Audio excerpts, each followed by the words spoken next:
Bismillahirrahmanirrahim. Assalamualaikum warahmatullahi wabarakatuh. Melanjutkan pasal selanjutnya, yaitu tentang air yang keluar dari dalam diri manusia, laki-laki atau perempuan.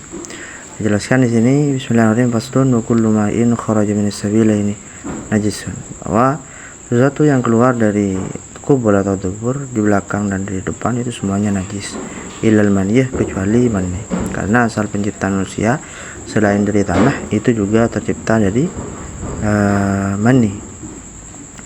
Waslu jami'il abwal wal arwas wajibun, jadi membersihkan kencing dan sesuatu yang keluar kencing, kotoran dari kubur, dari belakang, itu hukumnya adalah wajib. Illa baulas sabi alladzi lam ya'kul at-ta'am, kecuali bayi yang belum memakan makanan apapun, kecuali air susu ibunya. Di kitab lain disebutkan fa innahu yatuhu birashil ma alaih, jadi serapan suciannya cuman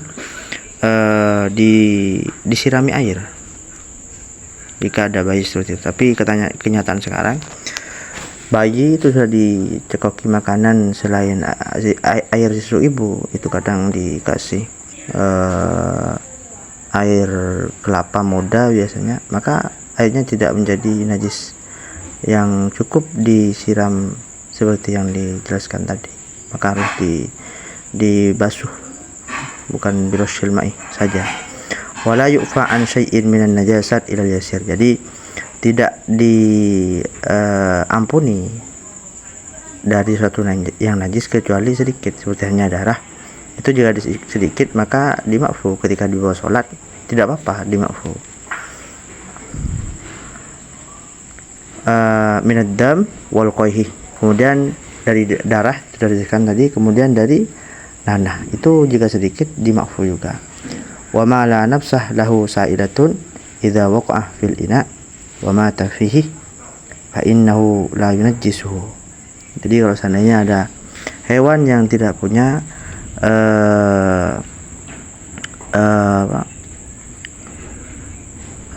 pembuluh darah, maka ketika tercebur ke air teh misalnya, maka air teh itu tidak najis, cukup diambil semut atau lalatnya itu. Kalau lalat itu dicemplungi dulu, kemudian dibuang, kemudian air teh atau air kopinya itu bisa diminum.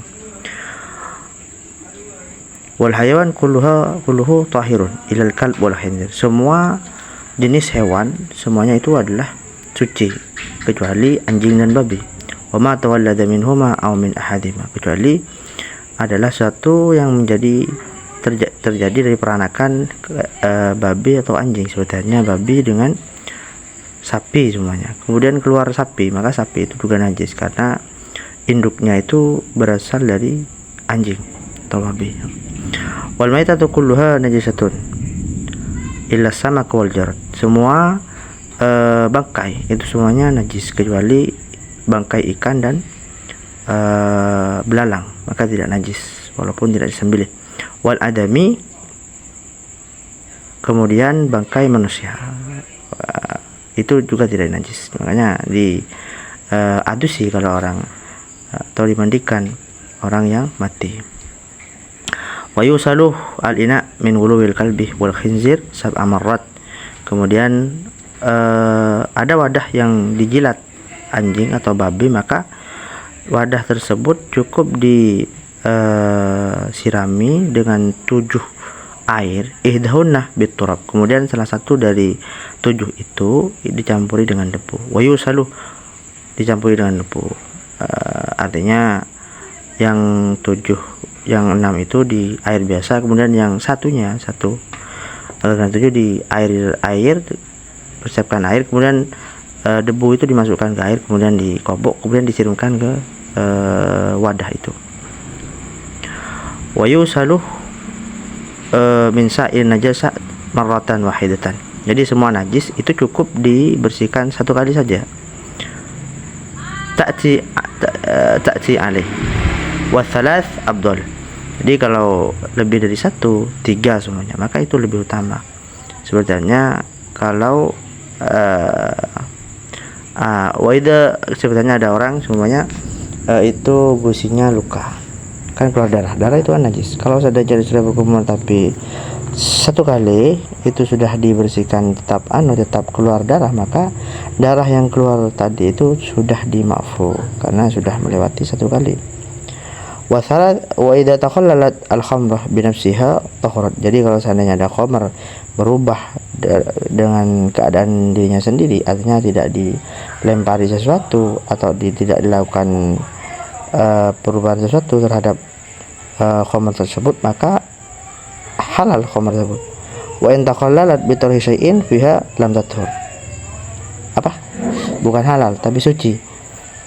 Kemudian kalau seandainya ada khamr itu berubah menjadi cuka dengan dilempari sesuatu, batu semuanya, kemudian dia menjadi cuka, maka najis cuka tersebut. Semoga bermanfaat. Assalamualaikum warahmatullahi wabarakatuh.